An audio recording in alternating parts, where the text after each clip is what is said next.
COPE Rioja. 91.1, 97.3 y 101.8 FM.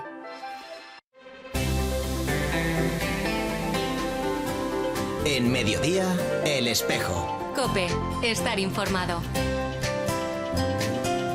Muy buenas tardes, oyentes de COPE Rioja, bienvenidos a El Espejo de la Iglesia en La Rioja. Les habla Santiago Ruiz, a los mandos del sonido, nuestro amigo y compañero Chema Jodra. ¿Qué tal, amigos? Ya tenemos casi terminado ese informe final del sínodo que se enviará a todos los grupos sinodales participantes para que puedan realizar aportaciones, modificaciones que consideren oportunas. Ese informe final se presentará a la diócesis en un próximo encuentro diocesano del sínodo que tendrá lugar el sábado 28 de mayo en el Salón de Actos y Capilla Mayor del Seminario Diocesano. Muchísimas gracias a todos esos participantes en esos grupos sinodales por vuestra valiosa aportación con las numerosas respuestas de vuestros grupos de reflexión sinodal.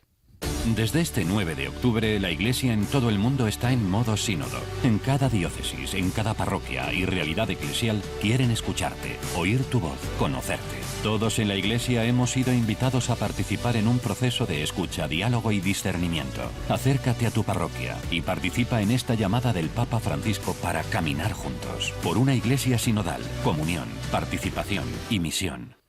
Y la Iglesia ha comenzado en este mes de abril su proyecto Haz Memoria. Durante 12 semanas vamos a traer a nuestra memoria lo que ha sido la vida de la Iglesia en los más variados ámbitos de su trabajo diario, desde el anuncio del Evangelio a la actividad sociosanitaria, desde la acogida a los enfermos a la catequesis de niños y jóvenes, desde la celebración de la Eucaristía a la compañía a presos o mujeres abandonadas. Queremos dar a conocer el trabajo de centenares de miles de personas que desde su compromiso cristiano entregan lo que tienen para el bien de todos, su tiempo, sus capacidades, sus donativos, sus bienes, incluso la vida entera. Somos conscientes, como dice el Papa, de que hace más ruido un árbol que cae que un bosque que crece, pero estamos seguros de que lo más valioso es el bosque que crece, que da frutos, que lleva a cabo lo que se espera de él, en silencio, sin prisa, pero sin pausa. Cada semana recordamos lo que la Iglesia hace en relación a un campo concreto de su actividad y por qué lo hace. Esta semana hablamos de educación. El presente y el futuro de la sociedad se apoya en la educación de las personas, de los pequeños, de los jóvenes y de los adultos. Y aquí la Iglesia también está presente. Su labor educativa ofrece casi 2.500 centros, 15 universidades y más de 75 institutos superiores en España. Miles de profesores dedican su vida a millones de alumnos, no solo para que adquieran conocimientos, sino también para formar personas. Lo hacen a través de los valores que emanan del Evangelio, con una formación integral que construye un valor esencial para la sociedad en su conjunto.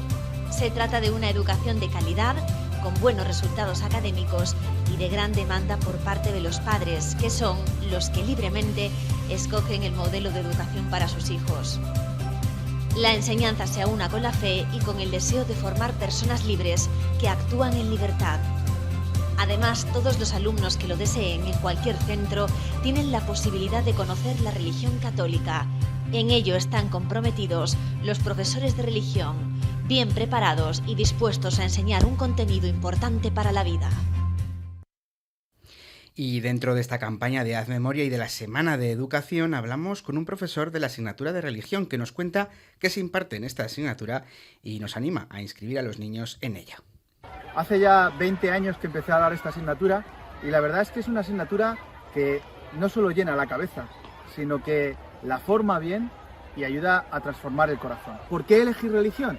A los alumnos les ayuda a descubrir que la vida no es mera biología o mera ciencia, sino que más allá de lo que aparece hay algo que da sentido, algo que dota, algo que se hace preguntar por el sentido de su vida. Los alumnos que cursan la asignatura de religión no solo se plantean conocimientos, sino también se hacen preguntas importantes a lo largo de lo que significa ser humano, ser cristiano y en definitiva ser una persona que vive en el siglo XXI. El objetivo de la asignatura al final es que cuando vean el horario toca religión digan ¡toma! No, menudo rollo, porque es una asignatura que no deja indiferente. Incluso también tenemos que tomar conciencia de que muchas veces lo único que oyen hablar de Dios, lo único que oyen hablar de la Biblia o de aquellos elementos que forman parte del corpus de conocimientos de la asignatura, es lo que el profesor transmite. Ser profesor de religión implica creer en lo que decimos y en lo que hacemos. Para mí es una cosa muy importante, porque transmitimos aquello que somos, educamos con lo que somos y enseñamos con lo que sabemos. No hace falta ser creyente, es verdad, porque la asignatura de religión se centra en enseñar contenidos. Podemos trabajar toda la innovación y todos los recursos que hagan que nuestros alumnos estén felices y contentos. Una asignatura como una catedral, es decir, una asignatura que va más allá de lo que aparece. Elige religión y podrás descubrir un universo que a vista de otros puede estar cerrado. La trascendencia da sentido a nuestra vida. La asignatura de religión aporta ese granito a la formación integral de cualquier persona. ¿Te apuntas?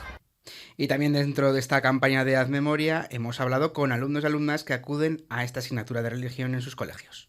No solo me aporta conocimientos para mi formación, sino que también me aporta valores para ser mejor persona y ser ciudadanos comprometidos con la sociedad. Hay un ambiente y una atmósfera muy cercana y familiar, tanto a nivel de compañerismo como en las relaciones que existen entre los alumnos y los profesores. Desde la pastoral del colegio se realizan campañas y actividades de índole social, trabajando los valores como son la generosidad, el compromiso, la entrega, etcétera, guiándonos hacia un mundo más justo.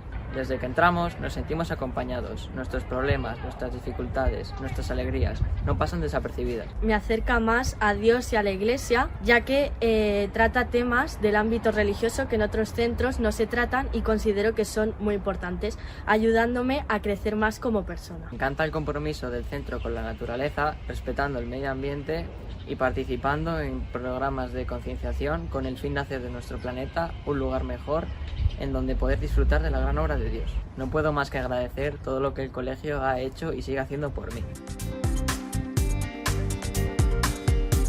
Y pasamos ya al tema que va a centrar nuestra entrevista de hoy. El pasado 31 de marzo se celebró en el Centro Cultural de Ibercaja de Logroño una conferencia sobre la eutanasia, cuestiones ante una nueva ley. José Carlos Orga Larrés, magistrado de la Audiencia Provincial de La Rioja, fue el encargado de conducir este itinerario que presentó y moderó María Nieves Bravo Delgado, doctora en Medicina y Cirugía en el Hospital de Calahorra. Saludamos a Nieves Bravo y José Carlos Orga. Buenas tardes y bienvenidos.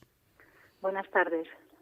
Buenas tardes. Muy buenas, ¿qué tal? Nieves, ¿de dónde surge esta idea de organizar una conferencia en torno a la eutanasia?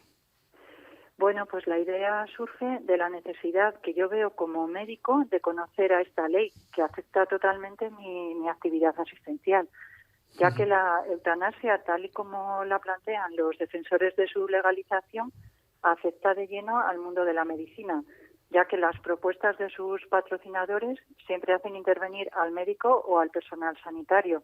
Pero la cuestión de la eutanasia no es propiamente hablando un problema un problema médico. Entonces, al no tener conocimientos de derecho, pues pensé que mejor que una persona experta que con rigor y objetividad explique el contenido de esta ley, para así poder tomar decisiones con mayor libertad y conocer pues aspectos importantes para toda la profesión médica, como es, por ejemplo, ejercer la objeción de conciencia, entre otros muchos temas. Tenemos entendido, claro, que la vocación de un médico es la de curar, no la de matar. José Carlos, ¿qué dice la ley en este sentido? Bueno, la ley 3/2021 de 24 de marzo lo que fundamentalmente introduce es lo que ella denomina un nuevo derecho. El derecho a solicitar y a recibir la ayuda necesaria para morir, lo que jurisprudencialmente se ha venido denominando el derecho a la propia muerte. Hay que tener en cuenta que es una ley que la regulación de la eutanasia solamente existe en 7 de 194 países en todo el mundo. España se ha incorporado a este grupo muy minoritario de países. ¿Qué es lo que dice la ley? Pues que el médico que practica la eutanasia lo que hace es prestar una ayuda para morir, bien mediante la administración directa al paciente de una sustancia o bien mediante la prescripción o suministro por parte del profesional sanitario para que el paciente se la pueda autoadministrar. Siempre, que quede claro, lógicamente, a petición del paciente. Yo lo que no me explico es como has contado antes, en otros países donde también gobiernan grupos progresistas, se ha hablado en ciertos momentos de aplicar esta ley y se ha desechado la idea inmediatamente. Caso de nuestros vecinos en Portugal, por ejemplo, o como en otros países donde se está aplicando, gente que antes apoyaba la ley ha visto cómo ha sido un error a la larga el implantar algo así. ¿Nos daremos cuenta en España o es tarde ya, Carlos? La verdad es que lo que le comentaba, en todo el mundo únicamente hay 7 países, Holanda, Bélgica, Luxemburgo, Colombia, Canadá, Nueva Zelanda y ahora España, que regulan la eutanasia, y muy poquitos más, Suiza, Austria y unos pocos estados de los Estados Unidos que admiten el denominado suicidio asistido. La verdad es que la ley actualmente entró en vigor en junio de 2021, se han interpuesto recursos de inconstitucionalidad contra la misma, que tendrá que pronunciar el Tribunal Constitucional en su momento sobre su compatibilidad con el derecho fundamental a la vida reconocido en la Constitución. Pero actualmente esta ley está vigente en España y en otros seis países más únicamente se regula la eutanasia. Nosotros desde COPE y desde la diócesis de Calahorra y la Calzada Logroño llevamos ya tiempo promoviendo lo que se ha denominado el testamento vital, que la gente lo conozca y lo haga. ¿Cómo podemos seguir animando a la gente a que se informe y que haga su testamento vital? La verdad es que es una figura muy importante que ya tiene una vigencia de bastantes años, sobre todo pues con la ley de autonomía del paciente del año 2002, a efectos de que una persona en previsión de la situación en la que se puede encontrar y ya no va a poder decidir por sí misma, señale cuáles son los tratamientos que quiere que se le practiquen. En la nueva ley de eutanasia, en realidad, no añade ninguna novedad en el sentido de que, lógicamente, ningún médico puede practicar la eutanasia a una persona que no la haya pedido, bien en un contexto eutanásico o bien en un testamento vital, pero en cualquier caso sí que es importante y lo sigue siendo pues para fijar cuál es la voluntad de la persona sobre los tratamientos que quiere que se le apliquen. Nieves, tú que estás más cerca de los médicos en el hospital, ¿se ofrece este testamento vital antes de aplicarse la eutanasia? Yo creo, yo no me he encontrado en ese caso porque es una ley que es relativamente, que es nueva, es una ley novedosa y no me he encontrado en la situación, pero ya sí que aparece en todas las historias clínicas de los pacientes cuando nosotros accedemos a ellas un icono en la parte superior derecha donde aparece si ese paciente tiene o no hecho el testamento vital. Entonces, cuando llegue el momento, pues sí que habría que acceder a ello y ver cuál es la voluntad del paciente para ese momento. Nieves, José Carlos, luego también, estamos ya viendo cómo hay médicos que podrían sufrir también psicológicamente el aplicar esta ley, entiendo, porque claro, un médico, como hemos dicho antes, está hecho para curar, pero se aplica esta ley de la eutanasia y hay médicos que tienen que aplicar esta ley. Al final están acabando con la vida de sus pacientes en lugar de curarlos u ofrecerles cuidados paliativos. Yo creo que esto sí que puede afectar psicológicamente al médico, porque, como bien dices, lo que está en la propia naturaleza del médico, en su ADN, es curar, y si no se puede curar, aliviar al paciente. Es por lo que luchamos todos. El médico que objeta y no está a favor de la eutanasia no quiere decir que quiere que el paciente sufra, sino que hay que ofrecerle otra serie de medios para que no tenga este sufrimiento, porque si a una persona se le quita el dolor físico o el dolor moral, pues que es la soledad, el sentirse que es una carga para sus familiares, nadie quiere morir. Entonces, por lo tanto, hay que aplicarse sobre todo al desarrollo de la ley de dependencia para apoyar a los cuidadores y a los cuidados paliativos, porque si no esto sí que va en contra del propio médico y sí que le puede afectar. José Carlos. Sí, la ley reconoce el derecho de objeción de conciencia sanitaria. El derecho de objeción de conciencia está contemplado en el artículo 30 de la Constitución, ha sido reconocido por reiterada jurisprudencia del Tribunal Constitucional en el ámbito sanitario. A partir de ahí, ningún médico tiene la obligación de practicar la eutanasia. Cualquier médico que la práctica de la eutanasia le conlleva la toma de una decisión incompatible con sus propias convicciones, puede acogerse al derecho de que objeción de conciencia. Jurídicamente es lo que le puedo decir.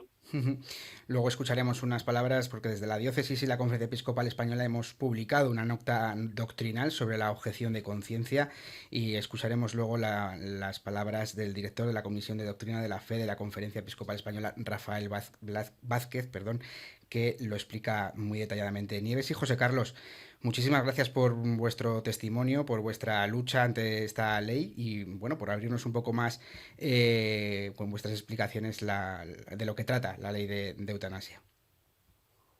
Muchísimas gracias y buenas tardes. Sí, muchas gracias. Recordamos que podemos volver a ver esa conferencia tan interesante en el canal de YouTube de la Diócesis de Calahorra y la Calzada Logroño. Y como decía antes, vamos a escuchar ahora esa nota doctrinal sobre la objeción de conciencia explicada por el director de la Comisión de Doctrina de la Fe de la Conferencia Episcopal Española, Rafael Vázquez. El documento para la libertad nos ha liberado Cristo de la Comisión de la Doctrina de la Fe de la Conferencia Episcopal pretende iluminar la situación que están viviendo muchos cristianos católicos fundamentalmente, pero también otras personas que se sienten identificados con nuestros valores cristianos ante la aprobación de leyes que van en contra de su propia conciencia. Los objetivos de este documento es afirmar que la libertad de conciencia es un derecho fundamental de las personas. Y puesto que es un derecho fundamental, el Estado está obligado también a defenderlo, sea el derecho a la libertad de conciencia, sea el derecho a la libertad religiosa, no solo de una forma individual, es decir, yo objeto ante una ley que no va según mis convicciones, sean religiosas fundamentales, sobre la dignidad de la persona, sino también las instituciones, porque las instituciones al fin y al cabo están formadas por personas que se organizan y que se aunan en función a un ideal, pero si ese ideal es cristiano,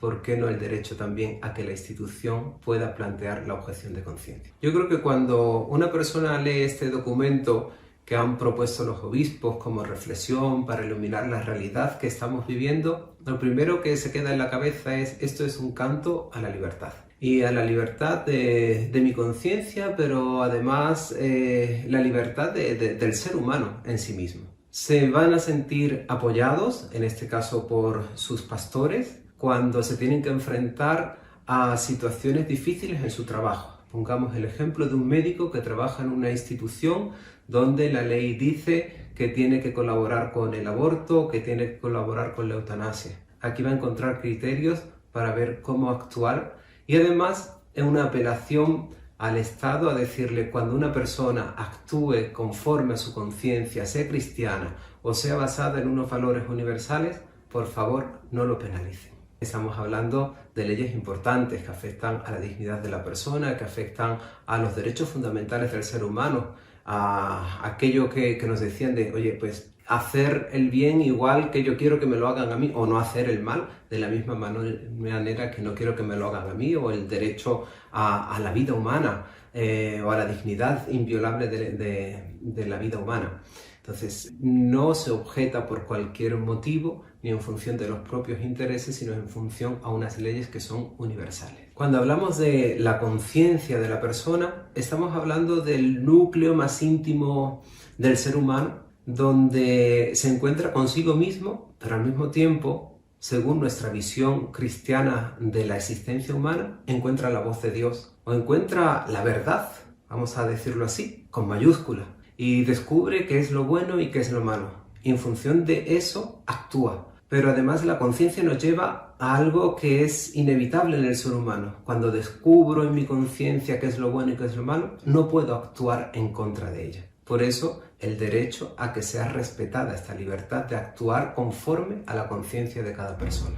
Este documento tiene el trasfondo de la doctrina católica, basándonos fundamentalmente, además de en la Sagrada Escritura, pero sí también en el magisterio de la Iglesia, y con esto pues me refiero a los grandes documentos del Concilio Vaticano II, Gaudium et Spes, Dignitatis Humanae, además el magisterio de Juan Pablo II, especialmente la encíclica Veritatis Splendor, el magisterio de Benedicto XVI, del Papa Francisco, además del compendio de la doctrina social de la Iglesia y el catecismo de la Iglesia Católica. En Mediodía, El Espejo. COPE, estar informado.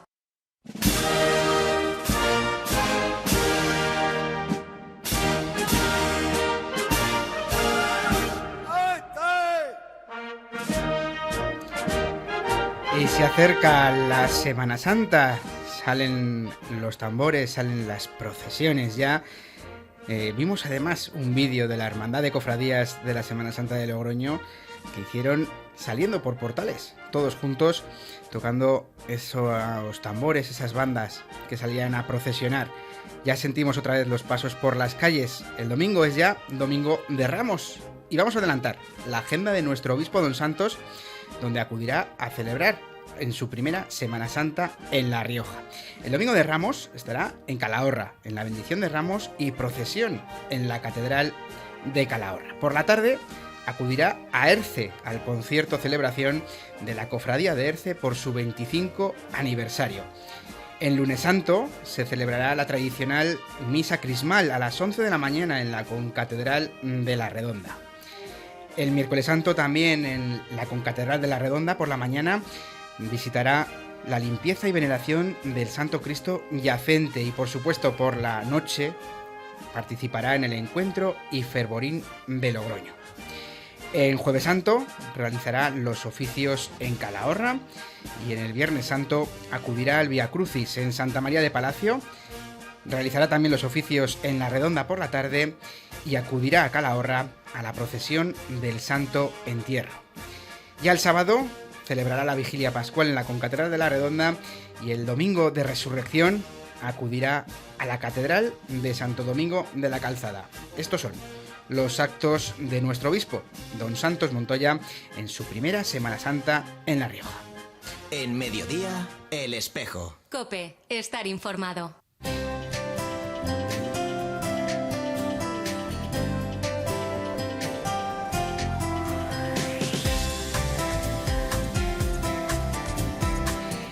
¿Sabías que marcar la X de la Iglesia es una decisión libre que no perjudica a nadie y no tiene coste alguno? Porque ni te cobran más ni te devuelven menos. ¿Sabías que se pueden marcar simultáneamente las casillas de la Iglesia Católica y de otros fines de interés social? Es de las pocas cosas que podemos decidir sobre nuestros impuestos. Es decir, si la dejamos en blanco, es el Estado el que decide por nosotros sobre esa pequeña cantidad. Por eso invitamos a que no se dejen las casillas en blanco y que cada año se puede conocer a través de la memoria anual de actividades en qué emplea la Iglesia sus recursos. Para los no católicos o no practicantes, marcar la casilla supone también reconocer el papel que la Iglesia tiene en la sociedad española. Os invitamos a conocer la historia de 7 de las más de 4 millones de personas que la Iglesia ayuda en España gracias a tu X. Blanca. Soy el padre Álvaro. Tuve problemas con el alcohol y las drogas. Yo tenía una vida un poco solitaria, un poco triste. Llegué sola a España hace más de 6 años. Fui pandillero y ahora soy capellán de prisión. Cuando volví a mi pueblo, el párroco me ayudó a salir de ese infierno. Sin la iglesia, pues a lo mejor incluso no estaría vivo. La iglesia me ayudó y pude traer a mi familia. Me hablaron de la sala de mayores de la iglesia y mi vida cambió. Yo ayudo a presos y pude haber sido uno de ellos si no es por la labor de la iglesia. Hoy me estoy formando para ser profesor. Gracias a la iglesia, hoy tengo una formación y un trabajo. Por ellos, por ti, por tantos. Marca la X de la iglesia en tu declaración de la renta. Descubre más historias en portantos.es.